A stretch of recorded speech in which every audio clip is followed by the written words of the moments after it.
Señoras y señores, bienvenidos a Container, este encuentro con el mundo del comercio exterior, los negocios, las empresas y el campo. De aquí, de Córdoba, del lugar donde vivimos, por la pantalla de Telefe Córdoba. En un fin de semana donde comienzan a regir nuevamente algunas restricciones vinculadas con la pandemia de coronavirus. Restricciones que afectan sobre todo a actividades que son muy importantes, porque por ahí no le damos tanta relevancia al impacto que tienen en la economía tareas como la gastronomía, la hotelería, el turismo, los servicios, el transporte, y sin embargo, según análisis realizados por ejemplo aquí en Córdoba por el IERAL Córdoba, tienen un impacto del 25% en el Producto Bruto Interno de la República Argentina. Es decir, muy fuerte. ¿Cuándo se va a terminar esto? Y hay dos alternativas. O cuando pase la pandemia de coronavirus, o cuando la Argentina acelere en su plan de vacunación. De otra forma, otra solución no se conoce hasta el momento en esta materia. Hoy vamos a estar hablando mucho de la Argentina en el mundo, pero se lo vamos a mostrar de un modo muy gráfico. Tiene que ver con cómo interactúa la Argentina, cómo manda productos y cómo llegan productos. ¿Estamos realmente insertados en el mundo? A eso nos vamos a referir en una nota que les vamos a mostrar en unos instantes. Y también Daniel Gribov va a estar mencionando, analizando los anuncios que hizo el gobierno en ese sentido. Presentamos el programa y arrancamos.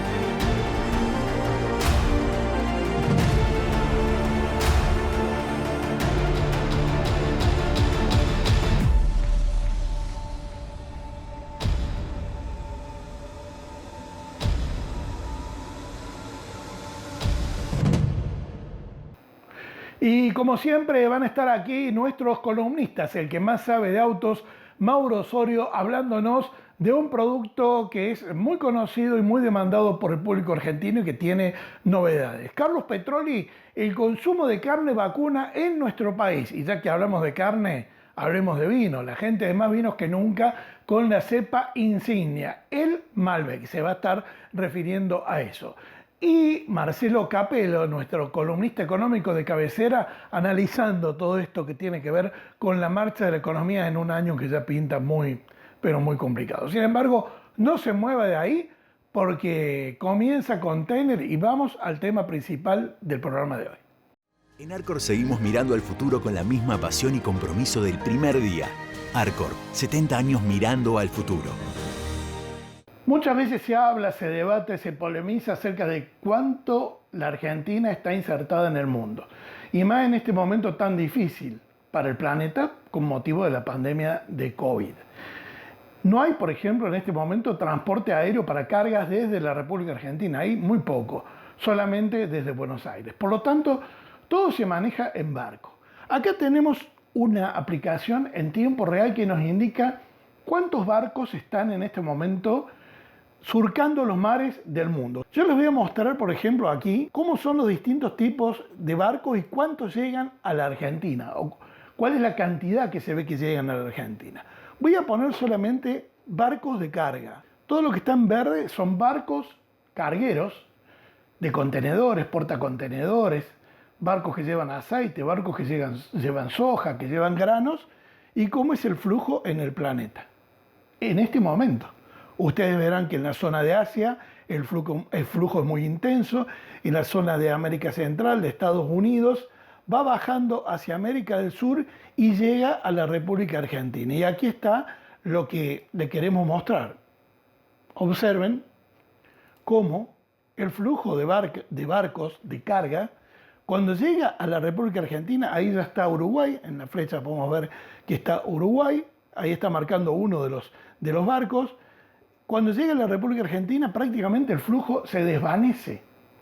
Es decir, hay muy poco tráfico de cargas entre el mundo y la Argentina. Podemos ver lo que pasa, por ejemplo, en la costa de Brasil. Por aquí está el puerto de Santos, que es un puerto muy, pero muy importante para la carga de barcos, Río de Janeiro, lo que pasa por el lado de Centroamérica, los puertos que están en el norte de Brasil, en América Central, por ejemplo, la zona de Miami, la zona de Estados Unidos y lo que ocurre con nuestro país. Prácticamente el flujo de embarcaciones, de cargas, que es la que sostienen el comercio, es muy pequeño, muy poco. Realmente la Argentina está atravesando por una situación en lo que es el comercio internacional muy, pero muy débil. Acá podemos ver otra cosa, de lo cual también se habló mucho en estos días, que era de la pesca, de la supuesta pesca ilegal, que la hay, que no es supuesta, que la hay. Si nosotros seleccionamos aquí los barcos de pesca, vamos a ver claramente en Argentina, en este momento, cómo tenemos el cordón de las 200 millas, de la costa a las 200 millas, y todos los barcos de pesca que hay en este momento operando en la zona. De aquí para aquí sería el mar territorial argentino. Este es el límite que no obstante implica una depredación fenomenal de nuestros recursos naturales, porque es como la pared de su casa con la del vecino, está pegada. Esto permite en cualquier momento observar mientras tengan prendidos los sistemas que permiten su detección. Ocurre que a la noche suelen apagar los sistemas y se meten en mar territorial argentino. Pero sobre todo lo que les queríamos mostrar nosotros es la extrema debilidad en el comercio internacional que tiene la República Argentina. Hoy todo se puede ver. Lo que hacen falta son decisiones políticas que vuelvan a meter a la Argentina donde tiene que estar, porque si vemos el flujo que hay de embarcaciones, todo lo que está en verde son barcos de carga en el planeta. Si vemos el flujo que hay en el mundo, vemos que la posición de Argentina es, como decimos, muy débil. Seguimos con el programa. 20 años transformando una realidad para Córdoba, con una forma única de hacer, sentir y estar presentes siempre. Grupo Edisur, desarrollando ciudad. Lo dicho, el que más sabe de autos, Mauro Osorio, y un producto que los argentinos tienen siempre bajo la mira, porque lo tienen o porque es también aspiracional, con sus novedades. Walter, televidentes, bienvenidos a este espacio dedicado al mundo de los autos. Daniel Herrero, el presidente de Toyota Argentina, volvió a confirmar que están trabajando en una Hilux híbrida. Esto es un vehículo que es impulsado por un motor a explosión más baterías. Decimos que vuelve a confirmar porque hace mucho tiempo que Toyota viene hablando de la posibilidad de producir un vehículo de estas características aquí en nuestro país. La diferencia es que ahora Toyota ha dicho que lo que está buscando es que Argentina pueda atraer a autopartistas que produzcan la parte esencial de este tipo de vehículos, que es las baterías y los motores eléctricos. Esta declaración de Daniel Herrero es relevante porque no todos sus pares opinan lo mismo respecto a la electrificación. Hay muchos que consideran que Argentina tiene un potencial produciendo todavía vehículos a explosión, vehículos con motores térmicos, debido a que en otras regiones del mundo dejarán de hacerse. Otros opinan, por ejemplo, que el GNC es un buen camino intermedio hacia un combustible menos contaminante. Y también está el caso de Brasil, cuya industria está totalmente integrada con la de Argentina y que ha apostado fuertemente por los motores flex, esto es, los motores que funcionan tanto a nafta como a etanol como combustible renovable. Por supuesto, en esto cada uno juega sus fichas. La pregunta que se hace Herrero y que me parece que es válida es si, más allá de qué vehículos nosotros consumimos como argentinos, que la electrificación parece ser que está muy lejos, es si hay una industria posible en un mundo que decididamente va hacia la electrificación. Y hablando de motores, en este camino previo a la electrificación de los autos, hay algo muy interesante que está sucediendo en Brasil, es que se están presentando nuevos motores totalmente modernos, como por ejemplo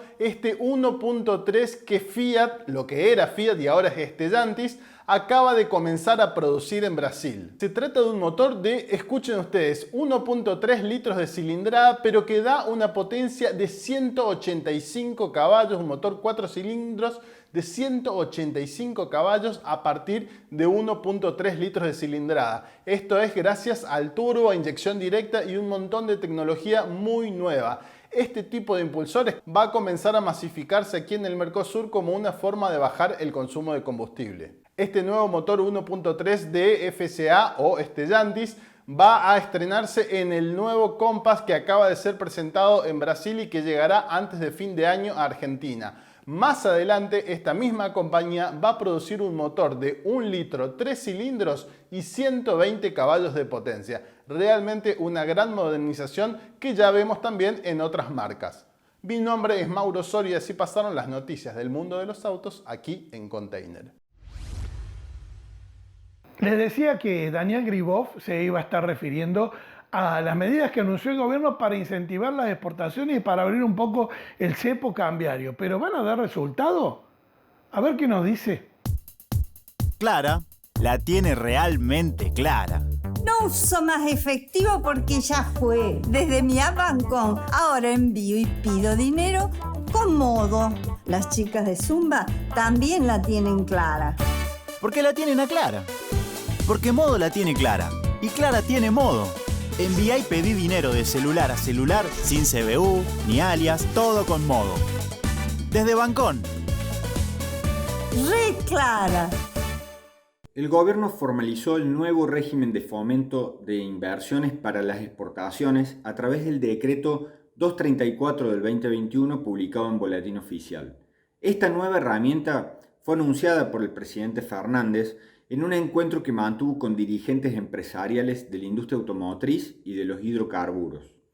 El régimen está pensado para dar previsibilidad a la inversión extranjera directa o a la nacional financiada con crédito externo, siempre destinadas a incrementar las exportaciones, crear más empleo, fortalecer la competitividad de diversos sectores económicos y fomentar un crecimiento económico sustentable en el tiempo.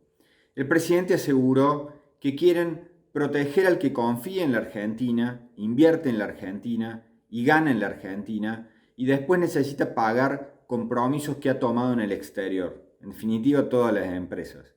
De acuerdo al decreto, para obtener el beneficio deberá presentarse dentro de los próximos 3 años un proyecto de inversión no menor a $100 millones ante el Ministerio de Desarrollo Productivo, que es la autoridad de aplicación del decreto, y apunta en particular a proyectos importantes de sectores de la industria como de los hidrocarburos, la minería, el sector foresto-industrial, agroindustrial e industrias manufactureras como la industria automotriz principalmente, textiles y otras que puedan tener proyectos de esa envergadura. Los proyectos aprobados gozarán de estabilidad normativa en materia cambiaria por un plazo de 15 años. El nuevo esquema prevé que el 20% de las divisas obtenidas en las exportaciones vinculadas a una nueva inversión serán de libre aplicación y el tope máximo anual es el equivalente al 25% del monto bruto de divisas ingresadas para el proyecto. El destino de esos fondos podrá ser el pago de capital e intereses de pasivos en el exterior, utilidades y dividendos de balances cerrados y auditados y repatriación de inversiones directas de no residentes, que hoy es toda una complicación. Si los cobros de las exportaciones no se aplican inmediatamente a los usos previstos, los fondos podrán ser depositados hasta su utilización en cuentas en el exterior de entidades financieras argentinas o en cuentas locales en moneda extranjera en bancos argentinos. El régimen se aplica a nuevos proyectos o para aquellos ya establecidos, pero que busquen ampliar su capacidad productiva a fin de exportar. Quedan de igual manera excluidas para el cálculo del beneficio las exportaciones realizadas de biodiesel, trigo, maíz, soja, girasol, sus harinas, aceite o pellets. El decreto también aclara que no se consideran como inversiones a las colocaciones financieras o de portafolio, o a la fusión o adquisición de empresas, a la compra de cuotas o acciones o participaciones societarias. Este beneficio para grandes empresas, sin dudas, es una buena noticia en la actualidad y se espera que también tenga un correlato en las empresas pymes que deben luchar para disponer de divisas para gestionar sus inversiones en un contexto verdaderamente complicado. Y llegó el momento del relax de todos los sábados. La gente de Más Vinos que Nunca nos convida con un poquito de Malbec. Desde 1930, trayéndote los mejores vinos y espumantes. Bodega La Caroyense, Sociedad Anónima. ¿De qué hablamos cuando hablamos de que un vino es joven? Hoy, en Más Vinos que Nunca para Container, tratamos sobre este tema.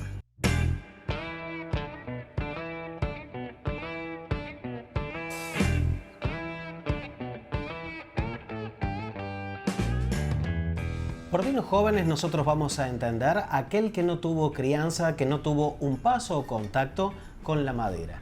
La idea de que un vino sea joven es que un vino tiene que ser mucho más frutado, mucho más fácil de ser bebido en boca. Por ende, cuando vamos a cosecharlo, la idea es que esta uva no tenga carga tánica, que nosotros podamos cosecharlo en algún viñedo que sea generalmente joven, aunque también puede ser algún viñedo un poco más antiguo con ciertos tratamientos. Exactamente así como dice Darío, hablamos de los aromas primarios y secundarios. Cuando hablamos de aromas primarios estamos hablando de los típicos de la cepa, de la uva, y de los aromas secundarios cuando hablamos de los aromas de la fermentación.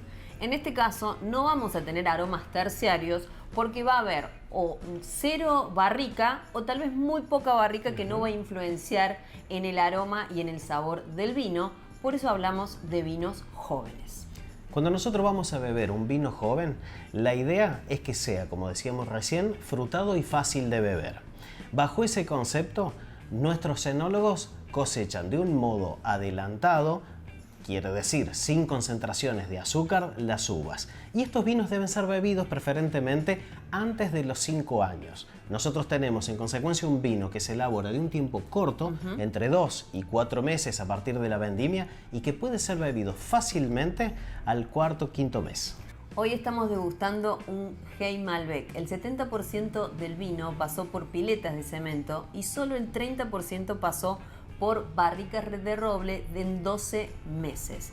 Más allá de que tiene 12 meses en barrica de roble, sigue siendo un vino joven porque lo que le aporta la madera realmente no es tan significativo. Efectivamente, la idea de este vino entonces es que sea bien frutadito, bien fresco en boca y ágil de tomar. Es un vino que viene de la zona de las Compuertas, a 1100 metros sobre el nivel del mar. Estamos hablando de un vino de Mendoza. Hey Malbec entonces en Más Vinos que Nunca. Vinos jóvenes, gracias. Momento de analizar esta economía de un año también complejo, con Marcelo Capelo. Cuidemos lo esencial para la vida. Hagamos del consumo responsable un hábito de todos los días. Con el agua no se juega. La cuidemos entre todos. Aguas Cordobesas. Se conocieron los datos de la pobreza por parte del INDEC. Se trata del segundo semestre del 2020. El INDEC informó que había en ese momento 19 millones de personas en Argentina bajo la línea de la pobreza, es decir, que tenían un ingreso en una familia tipo que no sobrepasaba los 53.000 pesos mensuales, que es el valor de la canasta básica que se usa para medir la pobreza. Se trata de 19 millones de personas, decíamos, el 42% de la población. En la indigencia, es decir, que no tienen un ingreso que alcanza a comprar una canasta básica de alimentos, había casi 5 millones de personas. Lo vamos a poner ahora en pantalla acerca de la evolución de la tasa de pobreza en los últimos años. Y podemos ver que hace 25 años que la tasa de pobreza no baja del 25% de la población, una catástrofe social. Y que además, en estos últimos 3 años de recesión, se han sumado prácticamente 8 millones de personas a la pobreza. En los últimos gobiernos se han ido sumando 5 puntos porcentuales de pobreza cada vez. El segundo gobierno de Cristina Fernández de Kirchner pasó la pobreza del 25 al 30%. El gobierno de Macri del 30 al 35%, y en el primer año de Alberto Fernández estamos en 42, o sea, 7 puntos porcentuales más. Está bien que en medio de una pandemia, por supuesto. Vamos ahora a ver este problema desde el punto de vista regional. A la izquierda pueden ver la tasa de pobreza por aglomerados urbanos. La mayor se encuentra en el Gran Buenos Aires, nada menos, con el 51% de la población bajo la línea de pobreza. Le sigue Concordia, en Entre Ríos con casi 50%. El Gran Mendoza, 44%. La menor tasa de pobreza en la ciudad de Buenos Aires, un 16%, y le sigue Bahía Blanca y La Plata en la provincia de Buenos Aires. También en la Patagonia la tasa de pobreza suele ser menor. Cuando lo vemos como región, la Patagonia es la región con menor tasa de pobreza, 35%. Y la mayor tasa de pobreza se da en el noreste de la Argentina, allí donde están Formosa, Chaco, Corrientes y Misiones. Urgentemente hay que hacer algo con la macroeconomía y con el manejo microeconómico de la economía por parte del Estado, porque no podemos seguir con esta tasa de pobreza. Le pedimos al ministro de Industria, Comercio y Minería de Córdoba, Eduardo Acastelo, que nos comentara cómo van a incidir las nuevas medidas motivadas por la pandemia de COVID en las actividades productivas. Y esto nos decía. La industria de Córdoba, con las nuevas medidas que se han tomado desde el gobierno nacional, no se ve afectada. La industria de Córdoba ha demostrado durante toda la pandemia que ha respetado los protocolos, que ha potenciado los cuidados en las medidas de bioseguridad y que no fue fuente de contagio. Nos ha permitido, inclusive, medido por el monitor de actividades productivas y de empleo, que las actividades productivas de Córdoba han crecido durante la pandemia en 9 de las 12 cadenas de valor.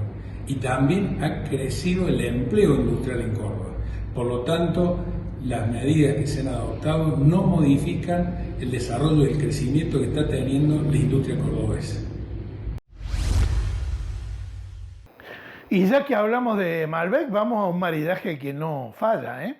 La carne argentina. Carlos Petroli y los números del consumo de carne argentina en nuestro propio país. Como parte de un proyecto colaborativo entre productores patagónicos de ovinos y productores del norte de Córdoba, se concretó en la Sociedad Rural de Jesús María el primer remate de reproductores ovinos con destino al norte cordobés. La pregunta que formulamos en esta ocasión fue: ¿cuántas chances tiene la Argentina de incrementar su mix de consumo y exportación? No solo en el rubro de carne bovina y carne aviar o carne de cerdo como está ocurriendo, sino también en el rubro ovino con el incremento de la producción y de la cadena de valor. La carne vacuna te aporta nutrientes indispensables para una vida saludable. Encontrá las mejores recetas para este otoño en www.carneargentina.org.ar. Mirá, yo creo que tiene muchas chances, por sobre todo la oveja, si bien los volúmenes son chicos, es hacedora de plata. Entonces yo creo que es importante, tanto sea para el productor, que puede producir pequeñas cantidades. Yo que vengo de la Patagonia, por ahí un poco son volúmenes más grandes, por ahí con una oferta más exportable, pero por lo que he visto acá en la zona de Córdoba son volúmenes chicos, pero creo que a todo el mundo le va bien. Es un producto que va a sustituir mucho de la carne vacuna. Se va diversificando un poco todo lo que es el consumo, y una vez que vuelva inclusive el turismo y toda la provincia de Córdoba, es algo que va a funcionar, tanto como actividad primaria como para la cadena de comercializadora, que bueno, tendrán que solucionar los problemas de faena que tienen acá en Córdoba, pero una vez que solucionado todo eso es algo que va a andar y va a andar muy bien. Bueno, la Patagonia es un desierto frío y ventoso, pero felizmente productivo, en el cual la oveja se adapta muy bien. Hay algunos valles cuando se hace algo de vacuno, pero en el caso del ovino se adapta muy bien con varios tipos de razas. Hay razas por ahí más laneras, todo lo que es la línea de merino, después está el doble propósito, que es la raza córrege, y algunos cruzamientos terminales de algunas razas carniceras. Las perspectivas son buenas. los años no son fáciles, son complicados para como en todos los sectores, pero bueno, hay una oferta que es exportable, hay plantas industriales con capacidad de exportación, en particular en la provincia de Santa Cruz, de donde yo provengo, así que va todo encaminado y en la medida que se vayan mejorando algunos índices y todo, creo que la Patagonia en sí está muy bien posicionado, tanto sea en exportación como en el mercado interno. Nosotros en la zona de la Patagonia estamos por ahí en 1 kilo de ovino por habitante, somos pocos habitantes. Si vamos a nivel nacional, por ahí estamos hablando de 200 a 300 gramos de consumo por cápita. Cabe mucho más y yo creo que el ovino va a empezar a ser un sustituto. Se está trabajando en muchas plantas en el sur para tratar de hacer los cortes, para tratar de evitar tener que hacer una compra por ahí de una carcasa, de un animal y tratar de llegar con cortes más chicos, una paleta, una pierna, un pedazo de chuletero. Y bueno, en la medida que todos ellos nos vayamos acostumbrando, tendremos que ir sufriendo el proceso que sufrieron todas las carnes, como lo sufrió el cerdo, que fue achicando sus cortes, como lo hizo el pollo a través de las presas, y bueno, obviamente el ovino con sus cortes cada vez se lo está viendo mejor posicionado en todas las góndolas de muchos supermercados de todo el país. Final de Container de esta semana y como siempre los invitamos a que nos manden un mensajito por WhatsApp para recibir de modo absolutamente gratuito nuestro Container Digital, la revista de la que hablan todos. Usted nos manda su número telefónico al WhatsApp que aparece en pantalla y mañana a la mañana y todos los domingos va a tener Container Digital. Y además, invitarlos a que nos sigan en nuestra página web www.revistacontainer.com.ar. Nos vemos en unos días. Chao.